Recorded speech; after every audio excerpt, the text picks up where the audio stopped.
Olá, começa agora o MesaCast Caminhos para o Desenvolvimento, uma produção técnica dos alunos e professores de mestrados e doutorado em desenvolvimento regional da Universidade de Taubaté. Eu sou Caroline Borges, doutoranda da primeira turma de doutorado acadêmico em Planejamento e Desenvolvimento Regional. Neste programa, você terá a oportunidade de conhecer um pouco sobre nossas pesquisas, trabalhos e outras atividades envolvendo o desenvolvimento. Nosso objetivo é levar a você uma maneira descontraída e confortável para que possamos debater os mais recentes estudos sobre desenvolvimento local e regional. Essa MesaCast faz parte da avaliação da disciplina Sociedade, Trabalho e Desenvolvimento Regional, ministrada pela professora doutora Marilza de Sá Rodrigues. Falaremos hoje sobre o novo ambiente organizacional e a sua influência na vida da mulher trabalhadora. Os participantes da mesa vão se apresentar e eu vou chamar um por um, tá? Para que eles possam falar um oizinho para vocês e dizer sobre o que eles estão estudando dentro do doutorado. Então, vamos começar pelo professor Maurício. Olá, eu sou Maurício Cardoso, também aluno da primeira turma de doutorados da Universidade de Taubaté. Francisco, sua vez. Eu sou o Chico Novaes e também sou o aluno da primeira turma de doutorado do curso de Planejamento e Desenvolvimento Regional. Douglas. Meu nome é Douglas Vinícius Vaz Martins, eu também sou aluno do programa de doutorado em Planejamento e Desenvolvimento Regional. Um prazer estar aqui com você. Professora Marilza. Eu sou a professora Marilza de Sá Rodrigues, que tenho o privilégio de ter essa turma maravilhosa aqui, a primeira turma de doutorado em Planejamento e Desenvolvimento Regional. Bem, começando o nosso debate, vamos falar um pouquinho sobre a economia criativa, né? Que vem se destacando no mundo como uma grande impulsionadora do desenvolvimento. E segundo grandes estudiosos como Florida, por exemplo, no seu livro Ascensão da Classe Criativa, vem se desenvolvendo um legado que está diretamente voltado, né, à necessidade de locais criativos e pessoas inovadoras para que a gente possa ter o desenvolvimento. Então, Douglas, dos estudos organizacionais mais atuais, qual é o papel da mulher dentro desse terceiro setor? Bom, Carol, uma pergunta muito interessante, né, para a gente começar a nossa prosa. Os estudos organizacionais, eles são um campo de estudo, um campo do conhecimento, que historicamente estudam como as organizações se formam e se desenvolvem, as suas estruturas de organização, processos de tomada de decisão, estratégia, mercado. O tema da mulher é um tema emergente nesse campo de estudos. Por quê? Porque devido às inúmeras transformações que vinham ocorrendo nas sociedades, especialmente a partir dos anos 60, né, a mulher ela tem avançado e ganhado espaço na sociedade e no mercado de trabalho. E essa ascensão, essa emergência, essa conquista de espaço e direitos, ela passa a ser objeto de estudo dos pesquisadores. Ou seja, quais são as dificuldades específicas que as mulheres enfrentam nessa trajetória? E você acha que as organizações estão preparadas para suprir essas necessidades e ela ter essa mesma igualdade de direitos dos homens, por exemplo? Olha, Carol, os estudos, eles apontam o seguinte: muito foi conquistado, mas ainda há muito o que fazer. Ainda há muito o que se avançar. Por exemplo, as mulheres, elas ainda têm muita dificuldade em se manter no mercado formal de trabalho, porque muitas delas têm que abrir mão dessa carreira para poder conciliar as questões que envolvem a família e os filhos. Ou seja, a questão da maternidade é uma questão central, ainda é uma questão central e decisiva. Muitas organizações não dão ainda a estrutura e o apoio necessário quando essas mulheres têm filhos. E esse processo de abrir mão da carreira para a mulher é um processo difícil, doloroso, e depois ela ainda é cobrada, ela é pressionada socialmente para retornar ao mercado de trabalho. Exatamente. Né? E, enfim, Passando um pouquinho esse pensamento de ambientes organizacionais inovadores, vou passar para o Chico. Chico, você que tem essa experiência em trabalhar com esse ambiente inovador e tecnológico, o que você acha que esses ambientes podem proporcionar para uma mulher que está trabalhando nesse ambiente inovador? O que você traz de experiência? Muito bem, o Carol e Douglas, né, que trazem esse tema do trabalho e do ambiente de inovação, do ambiente de criação, né, de novos negócios, novas oportunidades. Eu tenho a experiência, né, que eu convivo lá no Parque de Inovação Tecnológica São José dos Campos, que é o ambiente de inovação para atender os empreendedores. Dentre eles, as mulheres, principalmente as mulheres que estudam a parte da tecnologia, da inovação. E a economia criativa começa a estar presente nesses ambientes, né? São políticas públicas criadas para estimular as pessoas a empreender. Vários estudos estão sendo realizados da presença da mulher no mercado de trabalho, mas principalmente como a grande criadora de soluções para o mercado. E a integração e a presença da mulher nesses ambientes favorecem esta criação.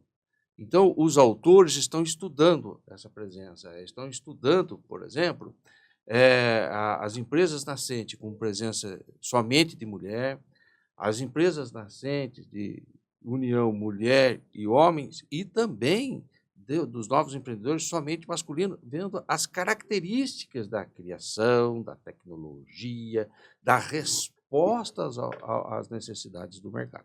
Então, quando o Douglas traz para nós a questão da organização, dentro do Parque Tecnológico, oferecer o melhor ambiente para a criação das novas organizações e se manter no mercado, conforme os estudos do SEBRAE. As empresas que participam, as organizações que nascem dentro dos ambientes, têm maior perpetuação no mercado. Ela consegue perseverar no mercado. Enquanto que o nascimento de novas organizações fora desses ambientes costumam falecer, muitos deles no primeiro ano, no segundo ano. E as mulheres, quando não participam desses contextos, sofrem com isso. E não é só o sofrimento da pessoa em termos de negócio, mas é o sofrimento de um sonho, da perca dos recursos financeiros, da autoestima em relação à família, e muitas perdem o próprio casamento. Isso leva à opinião que eu vou pedir do Maurício. Maurício, as doenças mentais, né, que a gente está encontrando aí na sociedade atual, principalmente no pós-pandêmico, nos traz esse retrato das organizações modernas. O que você acha disso dentro do empreendedorismo feminino? Olha, Carol, a economia mudou e ela está aberta exatamente à participação da mulher. Mas isso no Brasil, infelizmente, não aconteceu e acontece sem traumas. Então, há estudos que comprovam para nós que a mulher adoece muito mais que o homem no ambiente de trabalho, principalmente em espaços de grandes corporações. Então, tudo isso que foi falado pelo Douglas, pelo Francisco, e que a gente conhece até porque a professora trabalhou bastante nesse assunto, é que a mulher está mais propensa à depressão, ela está mais propensa à ansiedade, a esgotamento físico e mental, e não adianta a gente simplesmente depositar as consequências disso ao aspecto físico hormonal das mulheres. Na verdade, existe um problema socioambiental, que é exatamente o espaço que ela compartilha com outras pessoas no ambiente de trabalho. Nós somos de uma sociedade muito resistente aos direitos das mulheres, nós somos ainda uma sociedade que presta pouco atenção aos grandes contratos e tratados internacionais de valorização do trabalho da mulher, e isso, claro, pesa muito quando nós percebemos os índices de reconhecimento dos gêneros dentro do processo corporativo e principalmente de trabalho.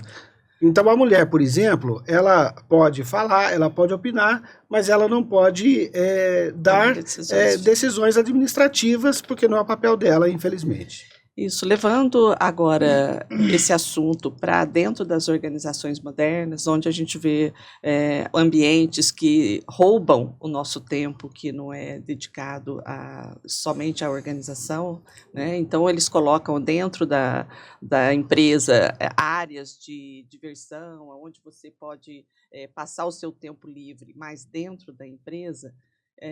Isso foi um boom, né, que aconteceu no Google, no Amazon, e agora parece que está começando a ter uma resistência. O que você acha disso, Douglas? Eu acho que é um processo civilizatório de conquista.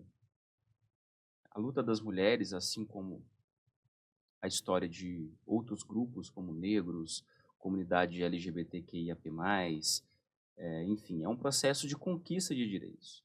E isso nem sempre se dá de forma tranquila, sem conflitos. Eu acho que a conquista de espaços dentro das organizações, que ao mesmo tempo proporcionem às mulheres condições iguais de ascensão e tomada de decisão, ainda é um processo que está em curso. As mulheres, elas estão mais presentes em empresas familiares, mas também tem crescido o número de mulheres em postos de comando de empresas não familiares, empresas grandes, né? Porém, esse processo ainda não atingiu a maturidade necessária para a gente afirmar, em alto e bom som, que mulheres e homens estão em condições de igualdade, pelo menos no Brasil. E isso, como eu disse, ainda há muito que se conquistar, né? Chega um pouquinho. Opa! Então, e eu acho que é isso. As mulheres, por exemplo, a questão da equidade salarial. Apesar de haver uma lei hoje em dia que obriga a necessidade de que pessoas que estão no mesmo posto, com a mesma qualificação, exercendo a mesma função, têm que ter a mesma remuneração salarial. E isso nem sempre acontece. Em média, as mulheres recebem apenas 70% da remuneração que os homens recebem. 42% das mulheres ainda desenvolvem trabalhos domésticos que não são remunerados, e isso leva a uma sobrecarga, uma exaustão, o que dificulta a sua dedicação em pé de igualdade na questão da construção da carreira e ascensão profissional. Isso é verdade. Eu vivi isso na pele, né? 30 anos de indústria e tive muitas dificuldades quanto a ter o meu trabalho sendo reconhecido dentro da empresa e também depois tendo que desenvolver o trabalho dentro de casa. Mas, Chico, dentro do polo de São José, o que você vê quanto a esses ambientes inovadores que roubam o seu tempo que você deveria estar de lazer, dedicando à família e que favorecem você estar na empresa? O que você pensa disso? Muito boa pergunta, Carol. Hoje, um parque de inovação tecnológica ele é um ambiente propício para acolher as pessoas, né, com o objetivo de empreender, mas, além disso, de conectar-se, né, das pessoas unirem, trocar ideia de uma forma espontânea. Em sala de aula, a professora Marilza nos apresentou várias vezes, e também citou nos seus diversos artigos que ela solicitou a leitura, como que está a presença da mulher no campo organizacional para as mulheres que já têm uma experiência profissional, mas também para as jovens que estão sendo introduzidas no mercado. Então, possuir os municípios que possuem, ou as regiões que possuem um ambiente de inovação como uma política pública, para integrar as pessoas que estão na academia, que estão nas indústrias, que estão na sociedade, que estão no governo, buscando soluções para o mercado, ou seja, estudando os problemas da sociedade e com base no seu conhecimento, na sua cultura, no seu próprio talento, juntamente com outros, apresentando soluções para o mercado, este é o ambiente propício para a criatividade. Nos estudos apresentam, por exemplo, na Europa, as fábricas que se deterioraram, que fecharam, porque mudou os processos de produção, de negócios, tornaram grandes ambientes de criatividade. Ou seja, indo as pessoas para lá para se encontrar, conversar, trocar ideia e, com base no conhecimento, criar algo. Então, possuir política pública favorece o processo de integração das pessoas no mercado de trabalho, principalmente para os jovens hoje, que mudou a forma de trabalhar aí, e aí é um grande campo para ser explorado. Trazendo essa visão lá de São José dos Campos e do Chico, eu trago para a Marilza. Marilza, o que você acha sobre o empreendedorismo feminino agora aqui na região metropolitana do Vale do Paraíba e Litoral Norte? Você acha que isso está propício, está sendo desenvolvido, está melhorando? Bom, Carol, se nós pegarmos os dados do SEBRAE, que é a instituição, né, que mais pesquisa sobre pequenas empresas, né, pequenos empreendedores, o que a gente percebe dos dados de 2023 é que o número de mulheres que abrem empresas e que são empreendedoras em todo o Brasil é superior ao número de homens. Agora, voltando para a nossa região, essa configuração se mantém, né? Tem mais mulheres. Agora, o que diferencia é isso que vocês estão comentando aqui.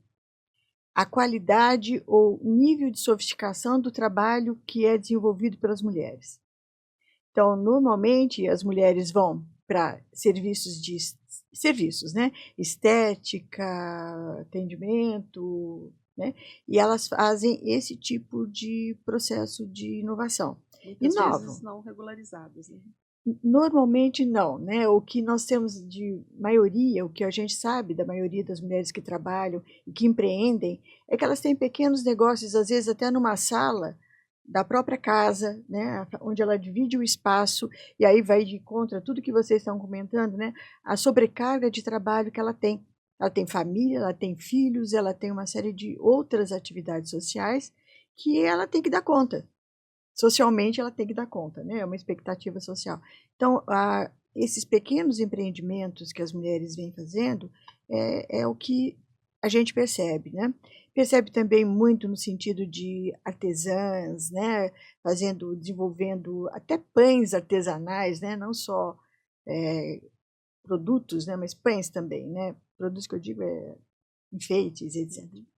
Mas aí nós temos um número muito pequeno para a nossa região, né, de mulheres que empreendem com inovação tecnológica, que é o que o Francisco falou. Né? Então, é muito pequeno o número de mulheres que ainda que estão conseguindo se preparar para montar uma startup ou uma coisa assim, tecnológica. A gente espera que chegue aí, né? Tomara, né? Maurício, a seu ver, o que falta como um professor de uma faculdade que trabalha também com mulheres dentro da sala? Qual a diferença desse empreendedorismo feminino quando você trabalha na sua área, que é a filosofia? Olha só, Carol, a gente pode deduzir uma diferença bastante substancial. Né? O homem, geralmente, ao gênero masculino, o trabalho braçal, de energia, de força, e para a mulher, o da criatividade, da inovação, da afetividade que se torna produto vendável e consumível. Isso, claro, que é uma interpretação bastante equivocada, ela não é minha, mas ela é resultado exatamente de uma configuração cultural. Né? Então, nós temos papéis sociais muito claros, e isso vai se refletir exatamente no processo de, não só de geração de renda, mas também de serviços. Então, a gente precisaria, numa discussão muito profunda, que inclusive ultrapassa os limites da academia, propor talvez uma reflexão sobre isso, né? Não só com as pessoas, mas também envolvendo o governo e envolvendo o empresariado, né? Os grandes financiadores de projetos de iniciativa empreendedora no Brasil. Mas isso, infelizmente, é uma pauta que vai demorar bastante, até porque nós temos muitas resistências em todos esses setores, a começar pela própria população, que não se abre para esse diálogo, o que impossibilita qualquer transformação. Fica aí uma hipótese, né? Será se a mulher empreende com mais facilidade que os homens? É uma hipótese interessante para a gente abrir para discussão, né, Chico? Pode falar. Bacana. Puxando essa iniciativa, né, narrativa de vocês, no meu estudo de mestrado, eu estudei a incubadora tecnológica da economia solidária na Universidade Federal do Rio de Janeiro e da USP, que trabalham bastante essa questão do trabalho cooperativo. E, por incrível que pareça, todos os projetos que fizeram parte desse ecossistema de inovação eram constituídos por mulheres. 100% mulheres, no sentido de trabalhar a colaboração. Mas, em resposta ao que a professora Marilza traz, nos ambientes de inovação, aí a presença da mulher no tratamento, no desenvolvimento da tecnologia é menor.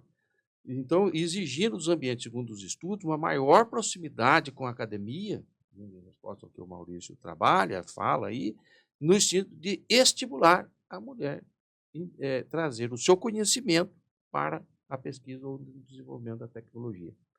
Então, é isso que a gente percebe nesse ambiente. Douglas, trazendo esse assunto sobre tecnologia, né, e a mulher dentro da tecnologia e como empreendedora e participante das tomadas de decisão, traz para a gente a sua experiência. O que você acha disso? Olha, eu acho que nós, enquanto sociedade, nós temos desafios de curto, médio e longo prazo em relação a essa questão. Porque não se trata somente de analisar situações específicas, a mulher e a atividade empreendedora. Tem todo um contexto que influencia nas decisões, que influencia na sustentabilidade, na permanência. Por exemplo, as mulheres, ela vai abrir uma empresa de tecnologia. Tem um estudo da professora Emanuele Lopes de Almeida, é um estudo de 2022, ela é da Universidade Federal de Pernambuco. E nesse estudo, ela chegou à seguinte conclusão: as mulheres, elas têm uma dificuldade crônica e estrutural para conseguir financiamento, por exemplo. Por quê? Se o que define o critério de aprovação de um financiamento, de um empréstimo, seja de qualquer agência financiadora, um banco, uma agência de fomento, é o modelo de negócio que deve definir, e não quem está pedindo. Né, o sujeito social que está pedindo, homem ou mulher, ou quem quer que seja. Mas os dados macro revelam uma realidade que é assustadora. As mulheres têm mais dificuldade. Por quê? Porque tem todo um contexto social, um contexto histórico, uma série de preconceitos que estão enrustidos na sociedade, que levam aos tomadores de decisão conclusões preconceituosas e precipitadas sobre a competência da mulher. Exatamente. Ou seja, será que ela é capaz de transformar um recurso num resultado? Isso é muito importante. Isso impacta. E trazendo isso para Marilza, para a gente fechar o nosso MesaCast, como gestora de RH, que atuou muitos anos no mercado, trabalhando numa automobilística ainda, um ambiente extremamente masculino, o que a senhora acha que a mulher precisa ainda vencer para ter esse sucesso profissional? Olha, eu particularmente acho que a mulher não precisa vencer nada, ela já está completa, né? O que nós precisamos transformar é essa visão social que o Douglas está trazendo, da pseudo-incompetência da mulher para determinadas coisas. Eu não vejo nenhuma diferença, trabalhei com os dois, né? Com vários gêneros, inclusive, mas gêneros não, né? Opções aí, sei lá, escolhas. Mas o que a gente percebe dando uma ênfase na sua fala, Carol, quando o professor Leon Rubio fez a palestra no CICTED, ele disse lá, ele apresentou um dado que dizia o seguinte, que as mulheres são muito mais abertas à aprendizagem, elas têm menos resistência à aprendizagem do que os homens.